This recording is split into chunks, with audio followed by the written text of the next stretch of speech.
అయితే ఫ్రంట్ పేజో లోపల పేజో కానీ వార్తలు ఉన్నాయి ప్రజలు విషజ్వరాలతో బాధపడుతున్నారని.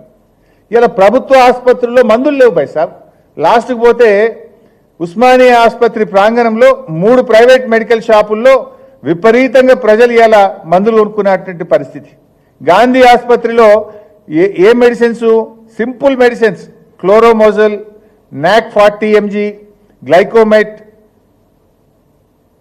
ఫ్లకన్జోల్, పారాసిటమల్ లిక్విడ్ 10 mg, అటినాస్ 10 mg, సారావెట్ క్రీమ్, ఆయింట్మెంట్, అమెక్సోక్లిప్, పెంటాష్ డిజైన్, కాళ్ళ నొప్పులు కీళ్ళ నొప్పుల మందులు, ఈ మందులు లేవు దవాఖానలో.